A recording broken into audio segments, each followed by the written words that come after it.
Good morning, everybody, and I want to begin, like the other speakers, thanking Klaus and Marcus and everybody who's made this event, created this event and made it possible, because it's been such a pleasure meeting people that I haven't met for 40 years, sometimes 30, 40 years, and meeting people who I've read your work, but I now have the opportunity to meet you face to face. I think there's nothing better than that, really, in terms of, taking our field forward. So thank you, and also for the work being done on the website, which I think is really exciting. So it's very different than when I came in to Oxford in '79. We didn't even have a word process. It's, just typewriters and carbon paper. So things have really moved on, and of course the resources for research are amazing now. I was really impressed by everybody's talks yesterday, that how things are moving on and how fast things are moving on. So I just wanted to say that, and I hope I can somehow contribute to the ongoing discussion and conversation around this topic. I think what I picked up more than anything from yesterday was how many issues are involved and how nuanced we have to be, and how, just being dogmatically, this is right, this is wrong, we have to be careful, but at the same time not being too relativistic, not saying, well, everybody has a different view, so there's no more discussion.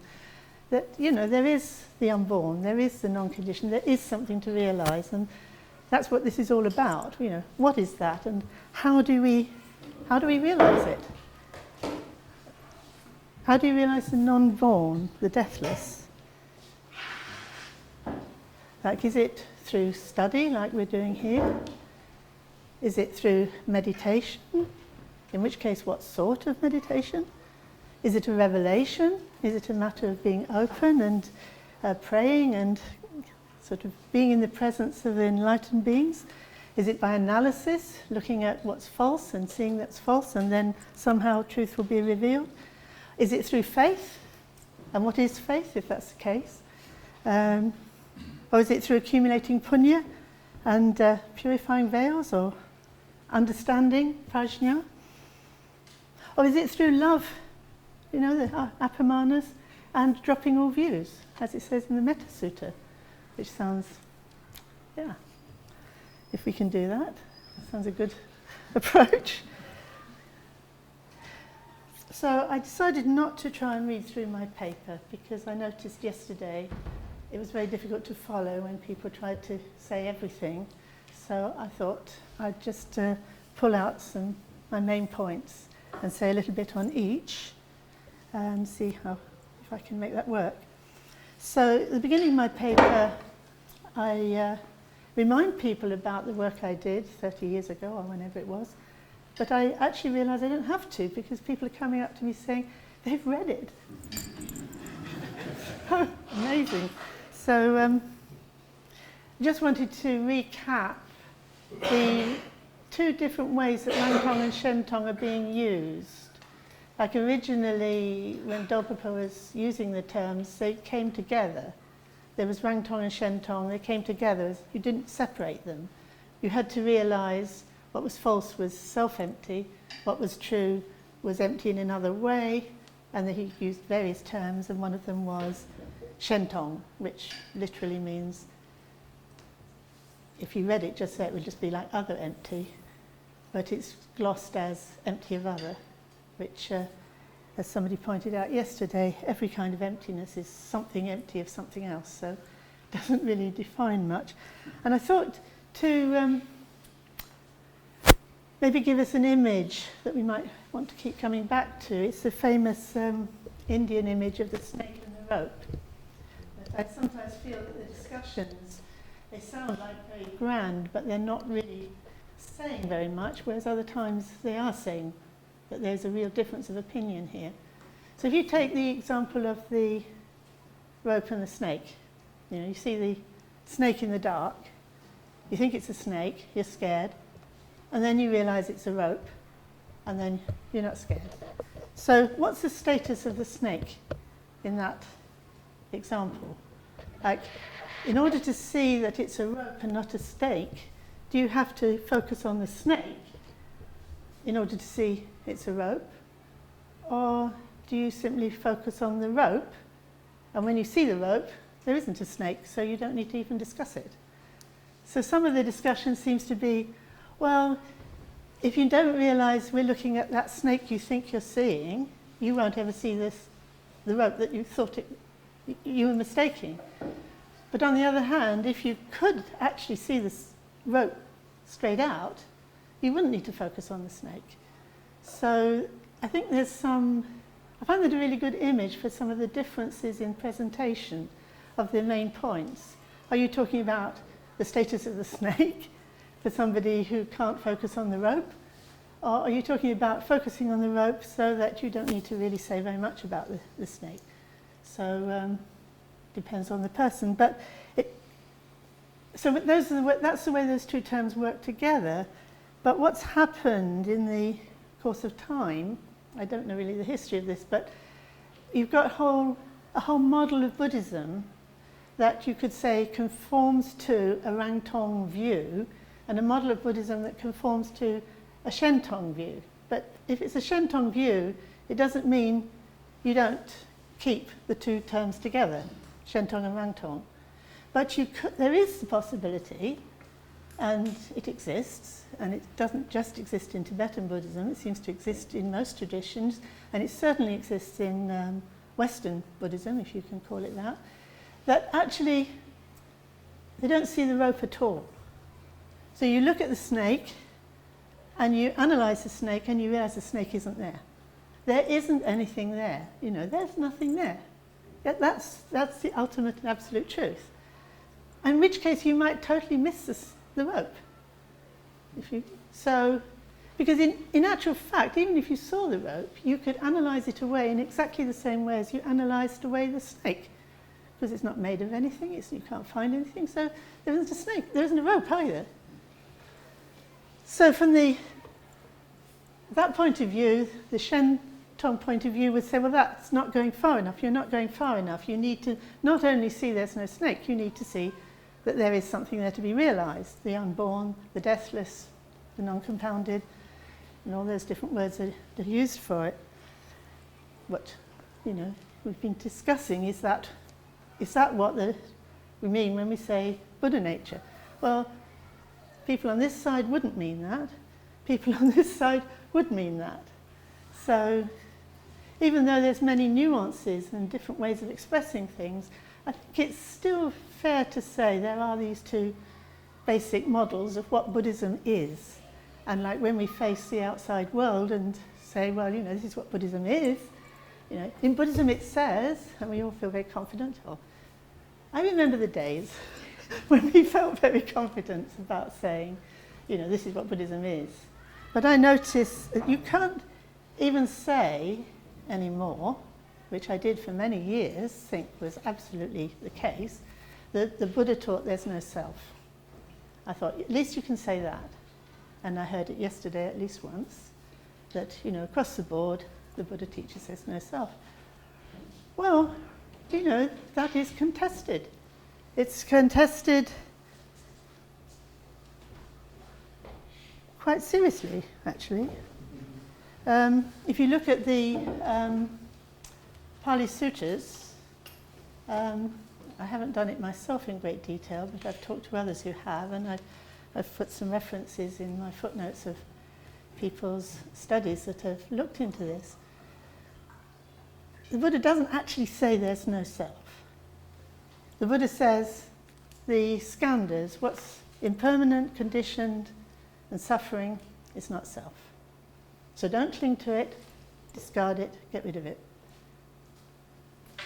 But he doesn't say there is a self either, because you'd have to say he was a sort of Madhyamika, because he's not going to adopt a view, because as soon as you start adopting a view, you're missing the point. So it gets back to my original question: how do you then realise the non-compounded? Ivana. If you can't get there by having a philosophical view that you can grasp it, oh, that's it, then what?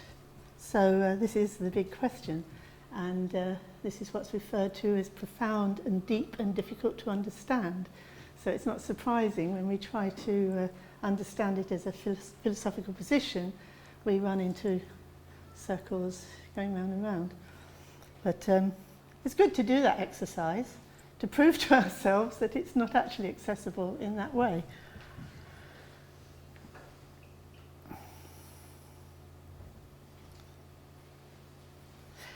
So going back to the Pali Suttas, which in my old age I'm becoming increasingly interested in what's being done in the field of Pali scholarship, and just enjoying reading the sutras actually.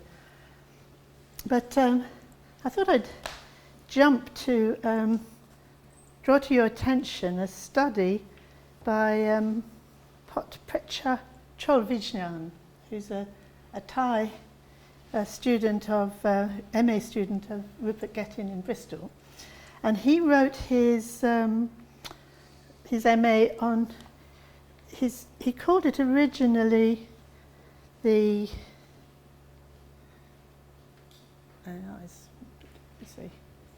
he called it originally Nibbana, self or not self, atta or anatta, and I've put that on my paper, but actually it's now called, the book is now called Nibbana as True Reality Beyond Debate, and you can download it. I think it's only available as online. And he came to see me actually because he'd read Buddha Within and found all the arguments in Buddha Within matched what was going on in Thailand in Thai. So we're not very aware of it unless we speak Thai. But it's been a subject of public debate. It's been in the newspapers, it's been very heated, it's been going on since at least the 1930s, and it's still going on strongly today. Is Nibbana, what should we call it, Nirvana? Is it atta or anatta? So and these are very learned and respected Thai bhikkhus who, and they have quite a following, both of them. Both sides have quite a following. And the one side is saying the same as this Rangtong's model, that everything's impermanent, including nirvana. It's conditioned, it's impermanent. Although there is an unconditioned, but again there's this sort of difficulty of matching those two things. And the other side saying, as I said earlier, that there's what's not self, which is suffering and impermanent and conditioned, which is to be abandoned. You could say that's like the snake. And then there's the atta, which is implied. The Buddha doesn't actually say that there is an atta, but he does use the term positively as many times as he does talk about the skandhas of not self. So I'm referring to Ramon's study where he tracks down, he's trying to track down this idea held by many scholars that the Buddha only uses self as a sort of reflexive pronoun. It doesn't really mean anything. And he shows all these different quotations where the Buddha certainly does mean something when he's using the term self. He's just using it as a given. This is part of the, what we have as a language. We talk about I, this, I, that, which could be my nature or my true nature or something like that. And then, that's what's most important. This is what you need to seek. This is what has greatest value. And he uses, you need to seek the self. And even this famous quote about the island, take your refuge in the, make it your island, make the self your island, make the Dhamma your island. There is no other refuge. So it's right alongside with Dhamma itself. So he's not, as Ramon points out, if he was trying to do something as radical as say there's no self, he was going a very funny way about it, because he was using it all the time in a positive way, which if he was trying to say there wasn't one, that's not a very good way of doing it. So I noticed when I'm looking at my Mahamudra Dzogchen tradition, how much of a change would that be in the way we teach? It's not a major change, it just means, and I've been experimenting with it, it just means that each time you're saying there's no self, you say there's no self in the skandhas, or there's no self in the conditioned. And if you say that, everything adds up the same. But you haven't got that awkwardness of trying not to say self, when actually you're forced to say it in some form or other in any kind of discourse. So I find that more elegant, but it's not a major revelation. You know, I'm not saying, oh, you know, there is a self, you know, this is the true view. I'm just saying, I think we can be free, we can use it freely. The Buddha did, and it's the easiest way, instead of trying to find out, use all these funny terms that keep coming out, that I'm never quite sure what. I can see what they're doing. They're trying to avoid translating dat or atta as self, but actually I think I'd like to see us just using it more naturally. But that's one of my points. I better be quick. So there were so many directions in which I was tempted to be drawn into and trying to write this paper that I thought, well, okay, Klaus has asked me to write from a practitioner's point of view. And as time's gone on, I thought more and more about, oh, I wonder what he really meant. Because aren't we all, in a way? But I decided to focus on the question of faith. When we go back to how do we realize the non-conditioned, and there are statements to the effect in the Tathāgatagarbha sutras, for example, it's through faith alone. And I know my own teachers stress faith all the time. Then there's a big discussion, do we call it faith or do we call it confidence? People don't like faith because it seems to be like blind belief, and that's what we've grown out of. So, but on the other hand, I think it is the right word. This is where we get to the difficulties of translations, which is just one of the issues that we're faced with here. But I noticed, as I was listening to people's talks yesterday, each of the different commentators, they would at some point throw in this, well, finally it's beyond all views, it's a matter of meditation, it's a matter of the gurus pointing out instruction, it's a matter of faith. It just sort of gets popped in there, in the middle of all these kind of quite intellectual sounding arguments. And I'm very interested in this. Why would that be there? Again, it goes back to the question of how do we realize the non-compounded? Is it an intellectual exercise? I think we'd all say, oh no, of course not. But is it a matter of faith? Well, hang on, faith in what? And what do we mean by faith? That's a huge subject, which I haven't got time to go into, but I wanted to raise it because it links in with the idea of the guru, which is highly problematic. Here we all are. Some of us have what we might call gurus, but it's not a necessity here to study Buddhism as an academic subject. But why would you say you need a guru? And this is what the book I would be writing, would have written this year if I hadn't been trying to write an article. But I am writing it for my students because it's the key term in Tibetan Buddhism. But what does it mean? Does it mean you've got to have some person who's so wonderful that, you know, you just hand over your willpower to this person? Or what does it mean? And it actually means the Buddha, actually. The Buddha is the guru, and you have to somehow encounter the Buddha in somebody to be able to have the Buddha in you pointed out to you. This would be a very Shentong way of thinking about it. So then there's this turn of phrase which is pointing out, or pith instruction, or transmission, or something.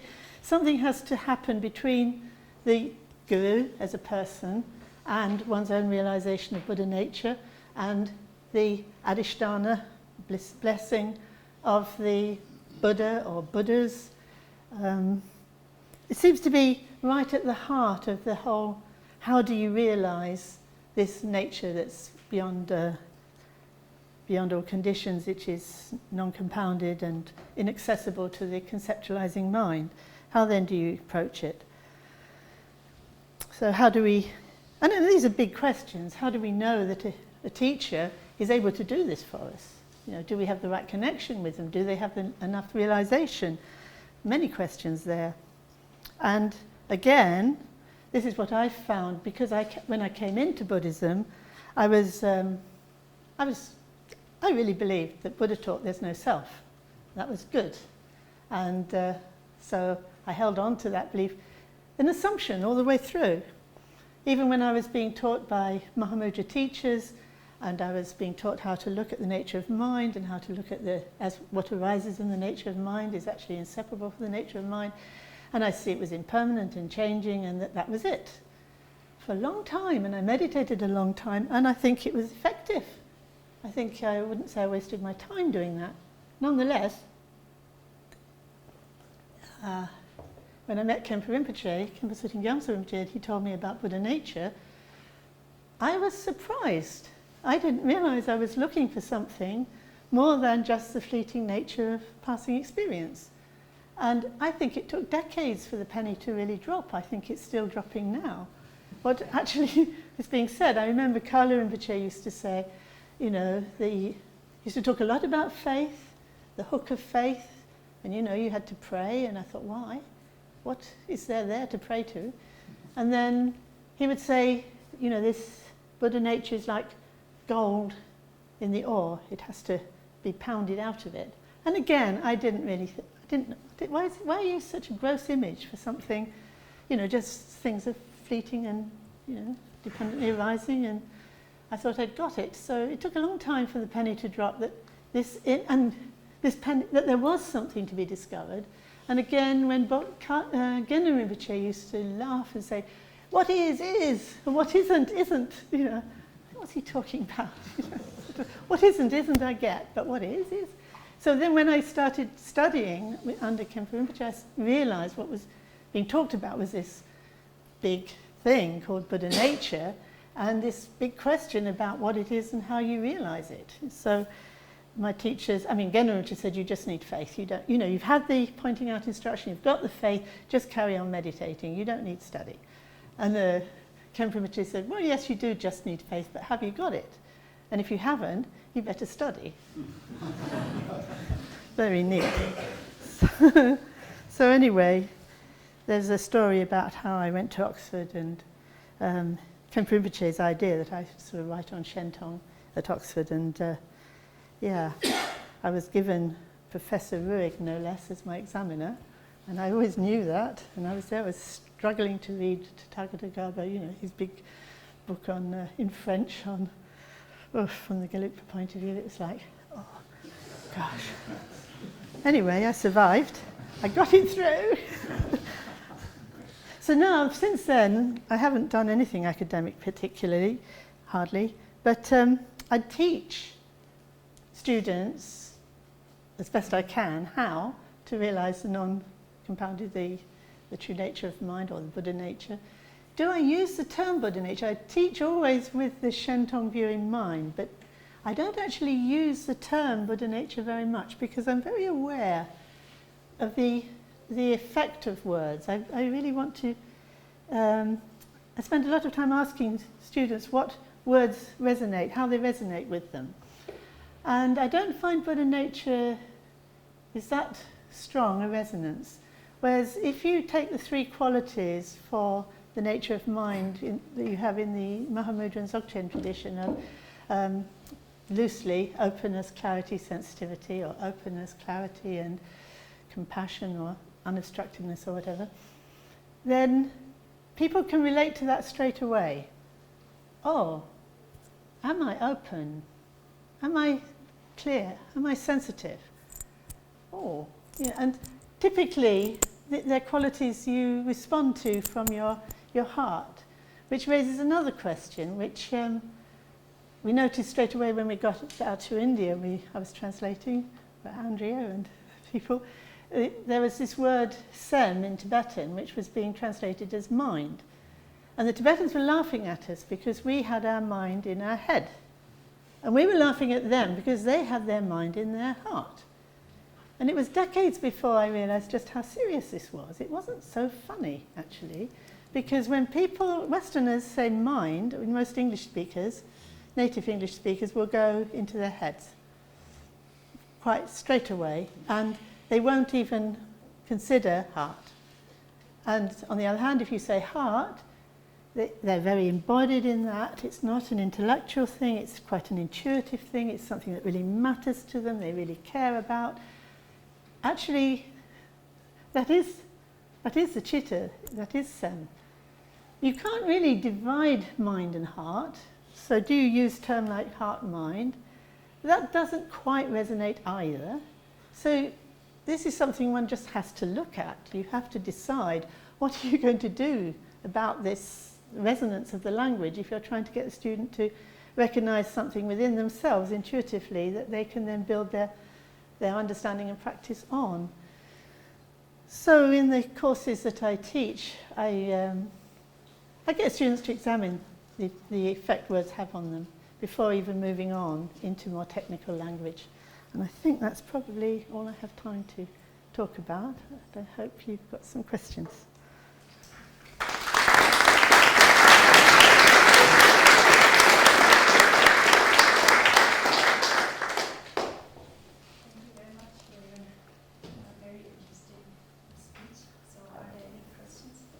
Yeah, thank you very much, Shenpen, that you came here and talked from your practical experience to us, who have a little bit a different approach. And, I have one question.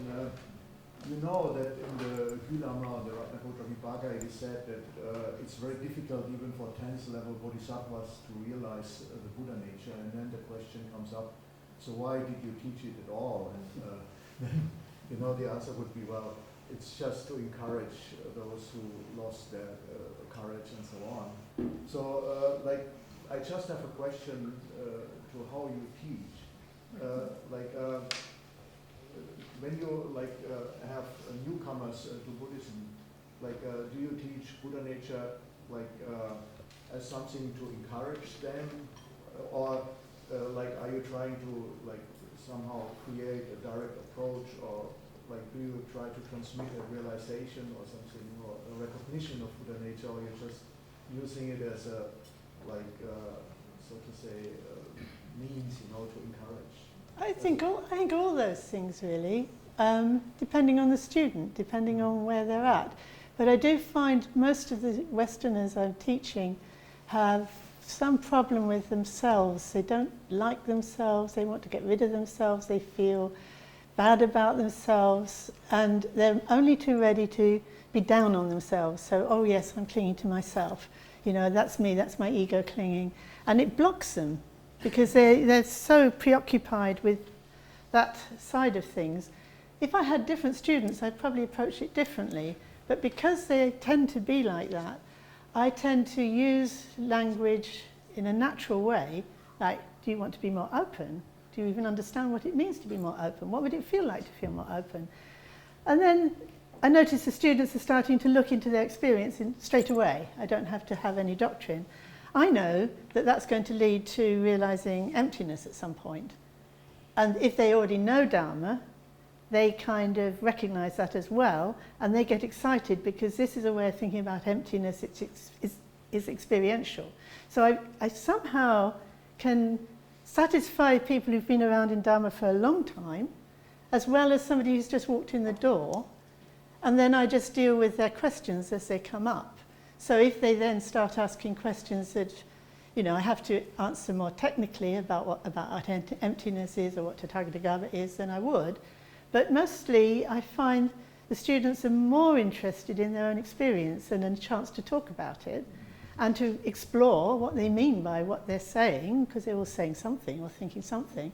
And the net effect of that is I feel they come out of it with some trust in their own judgment. I use the word judgment, but that they could actually know for themselves, something they do know things for themselves, they can actually trust themselves. And I aim at that. And I aim at that because it's a good basis for moving forward, but it's also a good basis for dying. you know, if you die with that kind of confidence in something, then you're not going to be so tossed around. And we don't know when we're going to die, do we? So I bear that in mind quite a lot, and so I tend to try and teach the students from where they are. And they do come from quite a range of backgrounds, actually, in terms of their knowledge of Dharma. And I find it interesting that I can keep them all engaged, more or less, with the same use of language. Oh. Yeah, and there is a transmission process going on, I'm sure. It's strange that people will tell me I said things that I never said. But actually, you know, they were really good and they had a really good effect, I think. And then they started talking to each other in the same way. You know, they're actually, you know, I do a lot of work on communication and how to have a proper conversation. And, you know, they stimulate each other as well because they actually have the confidence to be honest. They have confidence to say when they don't know or to ask questions. And I think that's what's vital, and that's what I try to cultivate, which leads to faith, because it leads to that kind of openness and trust in yourself and therefore in what you're experiencing, which, you know, you can open up endlessly. So, but I always have in mind this Shentong view of what we are. You know, it is our Buddha qualities that are manifesting right from the beginning. So I just wondered, what do you answer when someone comes to you and just asks, what is Buddha nature? I tell them it's openness, clarity, sensitivity. No, I might say it's the non-compounded, you know, it's Nibbana, or it's the ultimate nature of our being, or something like that. Something deep and profound and difficult to understand. Yeah? Thank you very much for this very inspiring talk. Yes, you mentioned this Lama issue, which is a big issue. Yes, it is a huge issue. In certain traditions in particular. Now, I found a quote by Gambhopa, which I think gives a very nice aspect to that whole topic, and it's hardly ever mentioned. He says more or less, the one you pray to is your own mind, or heart, Shiva. The praying itself is your own mind, and the Chindap or Adhisthana or blessing is your own mind as well. Just wanted to share this because it somehow ties into what he said. Yes, yes, that's right. It's tricky as well because I wouldn't argue with that, but at the same time I think there's a danger that as Westerners we think we know what mind is, and it's just my mind. So it's, you know, I noticed you did introduce heart there, so that makes it a bit more mysterious. But there is that danger that people hear that as you don't need a guru because it's just your own mind.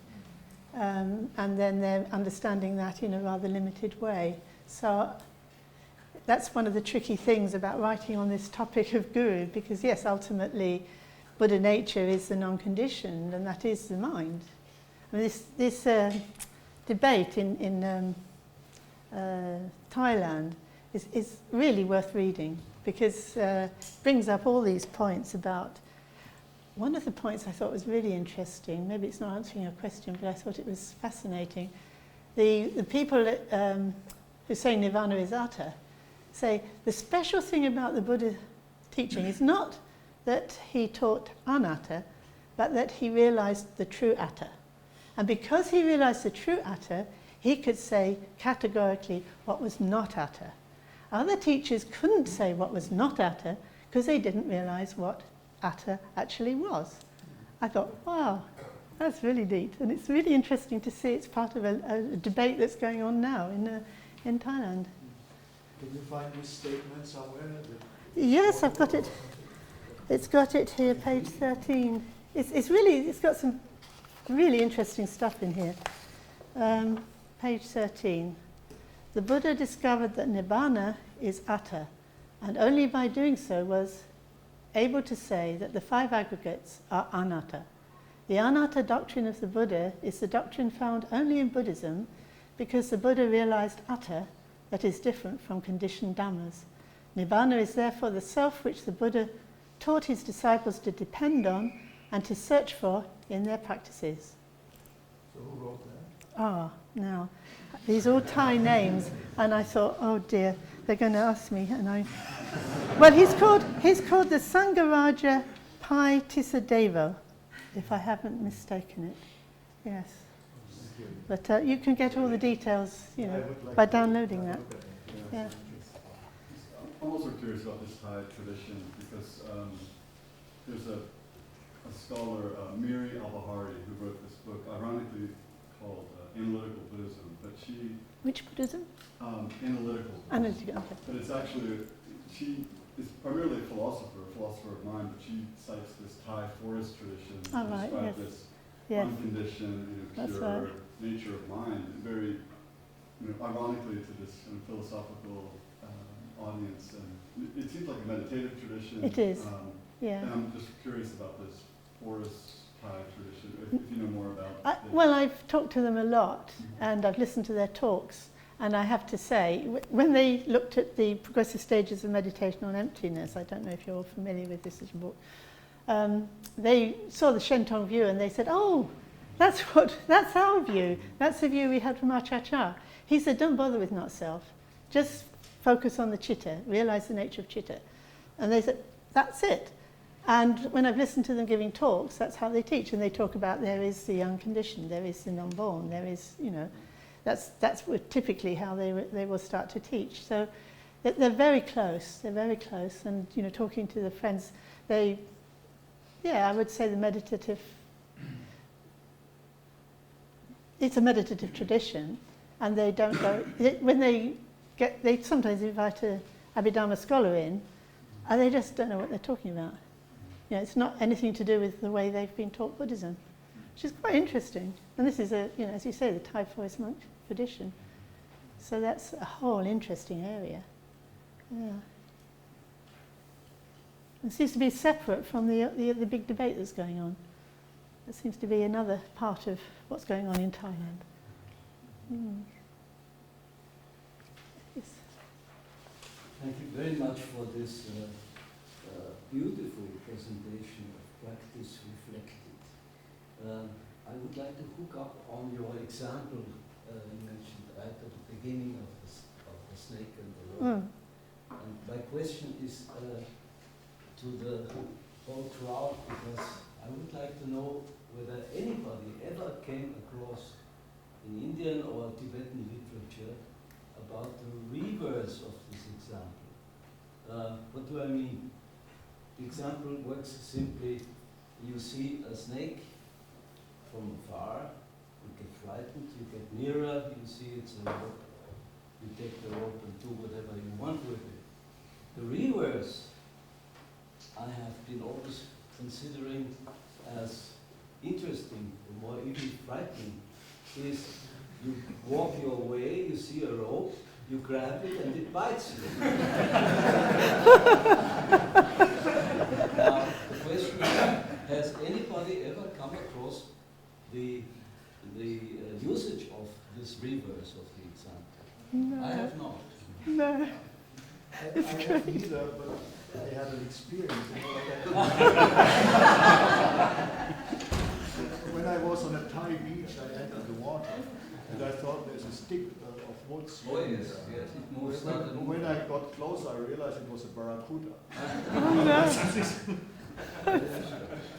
It should be evident, a usable example, but it was never used. Interesting. Yeah. For any philosophical purpose at least. So nobody knows about that. Okay. But perhaps the Svatantrika notion of, or Svatantrika's insistence on the need to distinguish between, for instance, poison, real poison, and fake poison, that which has Svalakshana and that doesn't have Svalakshana. Maybe de facto we can, the idea at least seems to be somewhat implicit. So in other words, it's dangerous not to be able to distinguish between what's real and fake. So on the conventional level, you have to have this distinction of Svalakshana, that those things that have Svalakshana and those that do not. So maybe by implication we can say, okay, we have to be able to distinguish between fake snake, who might think that it's fake and then it turns out to be real. Meaning that if you want to survive, you have to be careful. That's the point. That's the point. Yeah. Thank you. Okay. Sorry, just another offer after that long comment. In the Mahaparinibbana and some of these other Indian Buddha nature texts, you do have inversion of distortions, which you get in the Shambhala as well. So it's wrong-minded, for example, to take something that is not the self to be the self, but the qualification here is that it's also wrong to take what is the self to be not the self. And that you find specifically in this literature, which again isn't as poetic as the snake, but it's again, well, it's an inversion of the first mistake that is far more common. And I shall think about that.